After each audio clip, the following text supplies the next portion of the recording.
Continuou: certo homem tinha 2 filhos.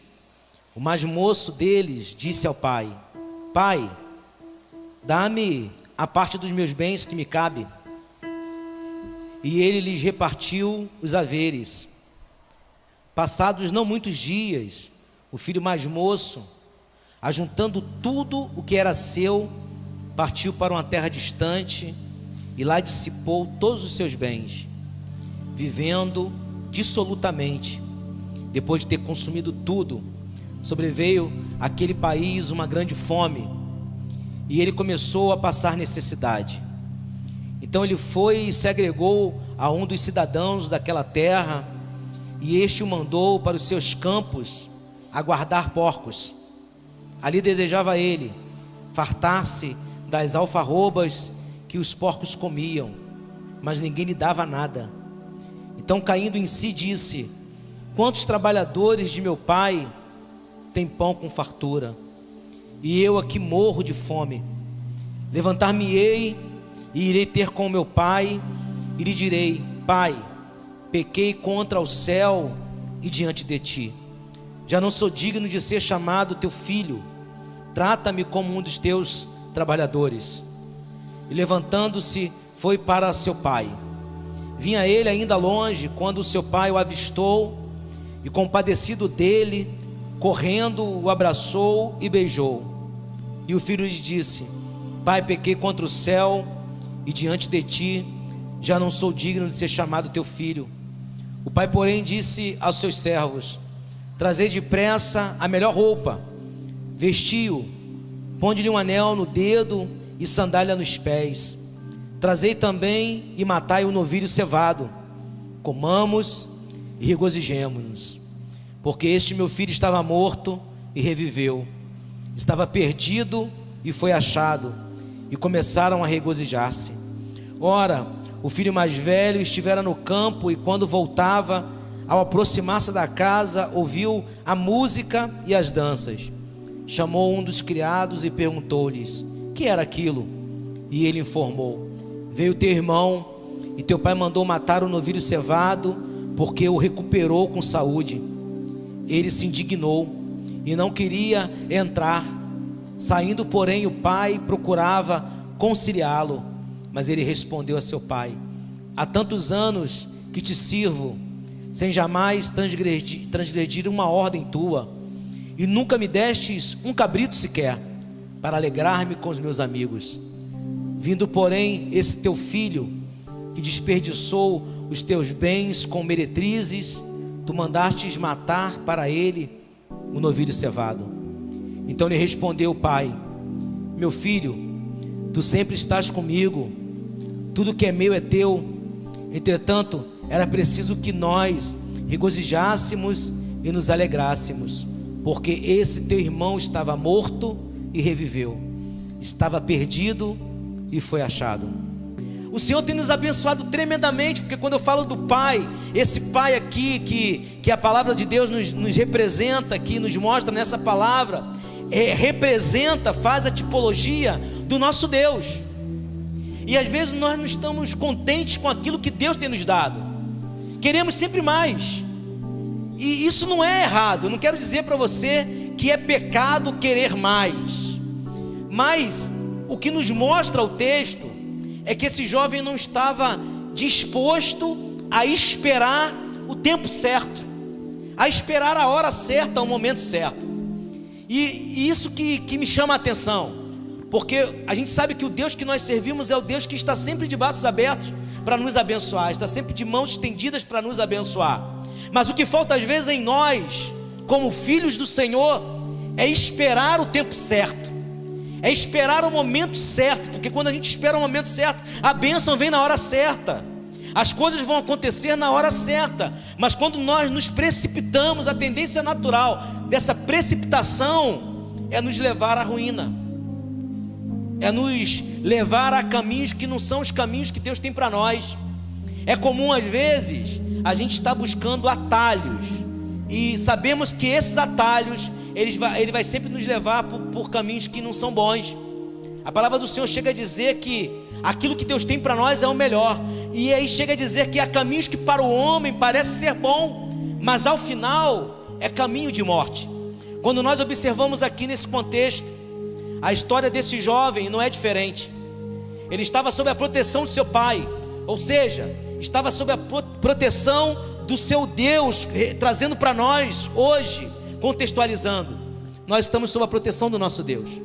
E ele então, de maneira muito clara, ele decide tomar uma decisão que não foi a decisão correta. O texto nos diz que esse jovem, ele chega diante do seu pai e pede parte da sua herança. E nós sabemos que essa herança, ela só é dada a um filho quando o seu pai morre. Mas ele quase que coloca o seu pai sobre a parede, pressiona o seu pai, pedindo então a sua herança. E o texto nos diz então que o seu pai faz exatamente isso, libera essa herança para o filho. E aí o verso de número 13, ele diz aqui o seguinte, verso 13: passados muitos dias, o filho mais moço, ajuntando tudo o que era seu, partiu para uma terra distante, e lá se dissipou todos os seus bens, vivendo dissolutamente.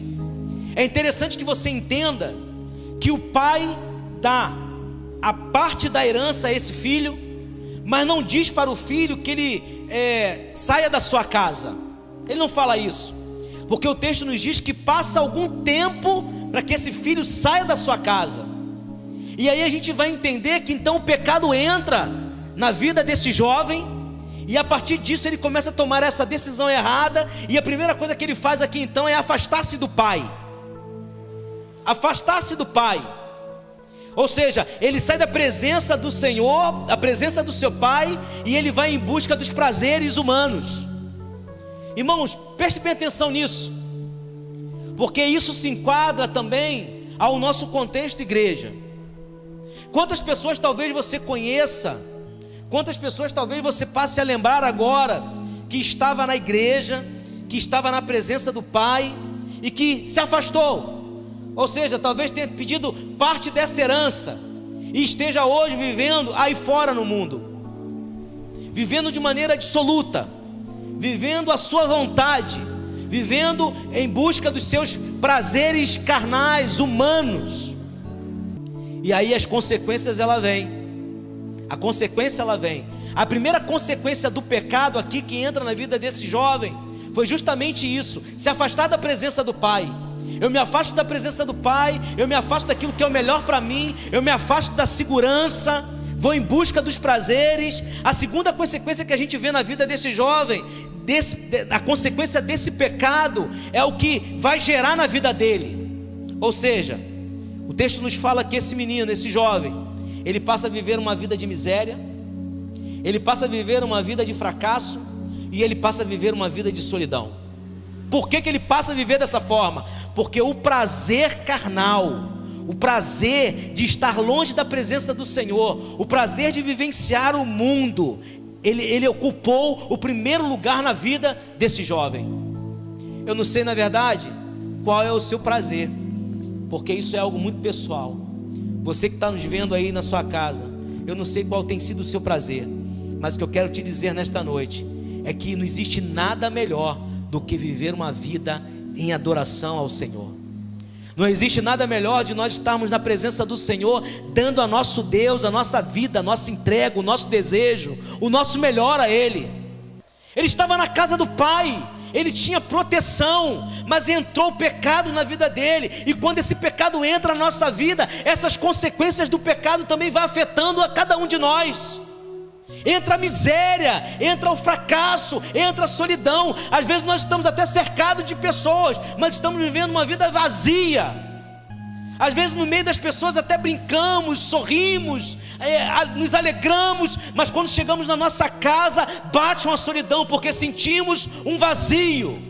Não há paz, não há prazer, a nossa vida é um fracasso, tudo aquilo que a gente faz dá errado. Por quê? Porque nós estamos vivendo uma vida de mentira e de pecado.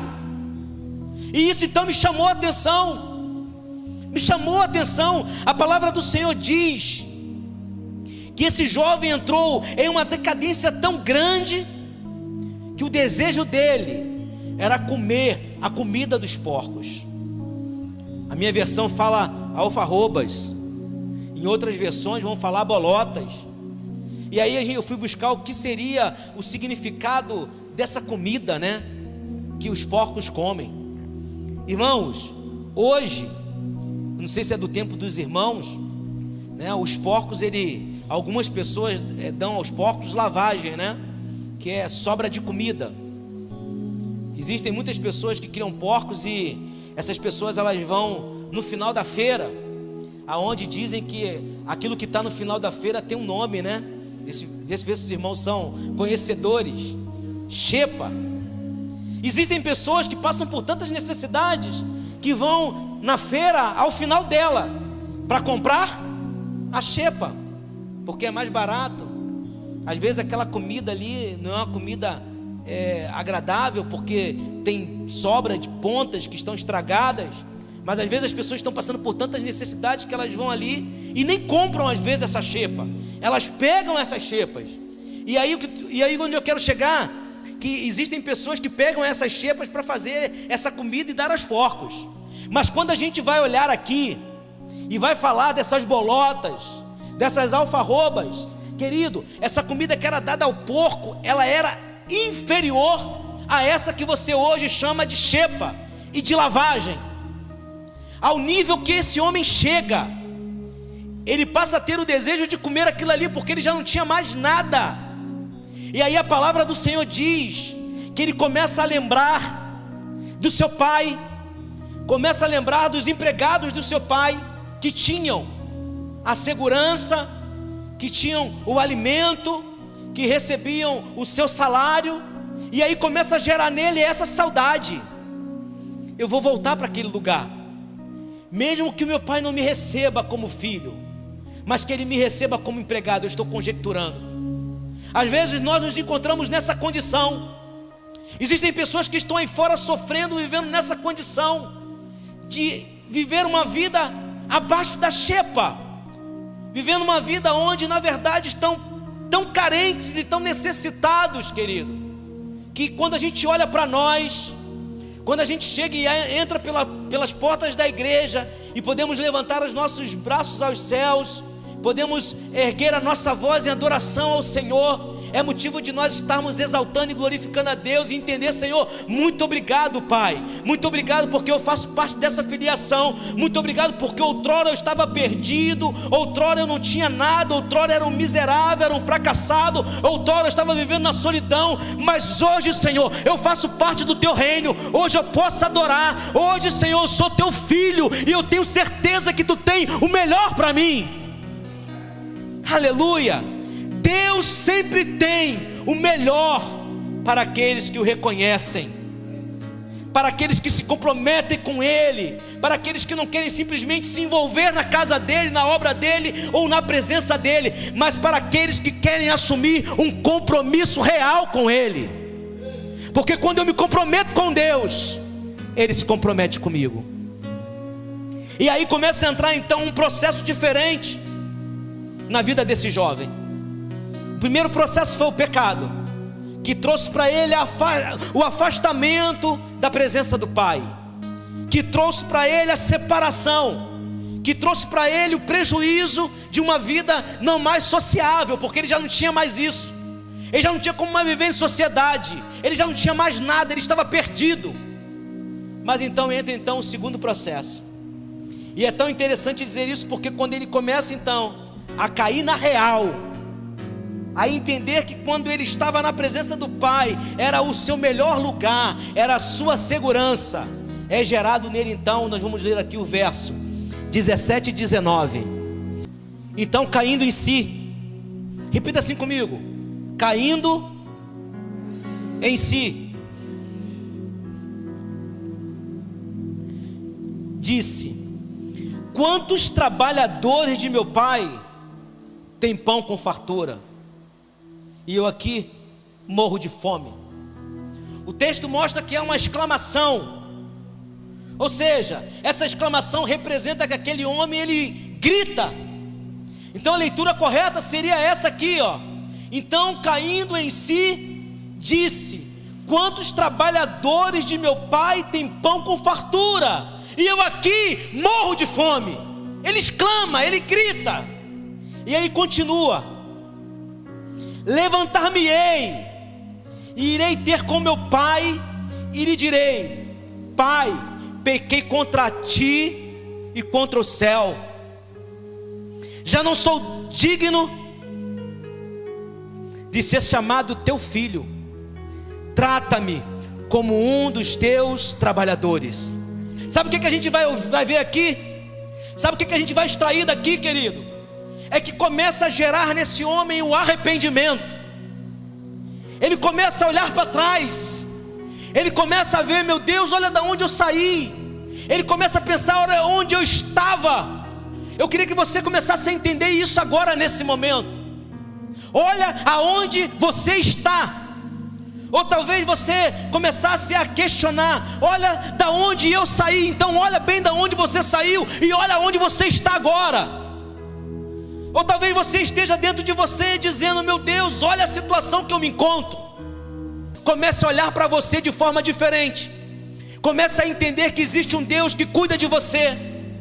Talvez você esteja vivendo uma vida que você, até mesmo você mesmo, hoje, nesta noite, esteja vivendo isso porque você plantou isso e esteja colhendo o que você plantou. Mas nesta noite é noite de arrependimento, é noite de você olhar para trás, é noite de você viver, trazer à memória aquilo que você estava passando. Mas hoje, nesta noite, Deus tem algo melhor, há uma esperança para você. E aí começa a gerar então um arrependimento na vida daquele jovem. E esse arrependimento significa o quê? Significa o reconhecimento do pecado. Ou seja, eu só me arrependo quando eu reconheço que eu sou um pecador. Eu só vou me arrepender quando eu reconheço que eu sou falho, que eu necessito do Senhor. E aí é gerado em mim então uma mudança de pensamento. É gerado em mim uma opinião sobre o pecado. E eu queria que você pensasse nisso agora, nesse momento. Que opinião você tem do pecado? O que significa o pecado para você? Você que está aqui na igreja, você que está nos assistindo. O que significa o pecado? Esse homem, ele cai em si. E aquilo que para ele outrora parecia que era bom, ele começa a entender que na verdade era maligno. Que a atitude que ele toma de sair da presença do Senhor, de abrir mão da sua herança, não esperar na verdade o tempo certo, a hora certa de receber a herança real, verdadeira, a melhor herança, ele se precipita. E essa precipitação traz para ele uma série de dolo. Eu queria que você começasse nessa noite a pensar sobre isso. Qual é a tua opinião em relação ao pecado? O que é o pecado? Será que estamos verdadeiramente vivendo uma vida autêntica na presença do Senhor? Será que nós estamos verdadeiramente sendo filhos de Deus, vivendo uma vida autêntica, verdadeira? Mas aquele jovem, ele cai em si, ele se arrepende. E aí esse arrependimento, isso implica em sentimento. Ele começa a ter tristeza por aquilo que ele estava cometendo. Ele começa a ter tristeza por estar pecando. E é onde eu quero chamar a tua atenção nesta noite. Quando você peca, você se entristece, ou você peca e fica tudo por isso mesmo. Quando você falha, você reconhece que falhou, volta atrás, se arrepende, busca o perdão de Deus, ou não, fica por isso mesmo. Você vai acumulando pecados, você vai acumulando falhas, e as coisas vão acontecendo e fica por isso mesmo. Eu quero dizer uma coisa para você, meu querido: se você não deixar o pecado, se você não se arrepender verdadeiramente, a maldição ela vai recaindo cada vez mais sobre a tua vida. Às vezes a gente não entende por que as coisas não estão dando certo. Às vezes não entendemos porque a nossa família ela não avança, porque só tem problema, porque só tem dificuldade, porque eu não me entendo com meu filho, porque eu não me entendo com a minha mulher, porque eu não me entendo com meu marido, porque a minha vida é um inferno. É porque você está trazendo para você um inferno. Então hoje, nesta noite, É Deus querendo mudar a tua vida e querendo trazer para você uma nova história, baseado no que nós vemos aqui na vida desse jovem. Ele toma uma decisão de mudança. Ou seja, ele decide: eu quero mudar, eu não quero mais viver dessa forma. E aí ele levanta, o texto diz: levantar-me-ei e irei ter com meu pai. Hoje, nesta noite, a palavra de Deus para você é: chega de viver uma vida prostrada. Hoje a palavra de Deus para você é: levanta, toma uma atitude. Você é filho de Deus, querido. Então eu vou me levantar e vou ter com meu pai. A palavra do Senhor então nos mostra aqui um outro ponto interessante, que esse jovem se levanta, e o verso 20 diz assim: e levantando-se, foi para o seu pai. E aí vai continuar dizendo: vinha ele ainda longe, quando o seu pai o avistou, e compadecido dele, correndo, o abraçou e beijou. Deus quer fazer isso contigo nesta noite. Meu querido, você que está nos assistindo, Deus quer fazer isso contigo esta noite. O Pai, Ele está querendo correr ao teu encontro. Ele quer te abraçar, Ele quer te beijar.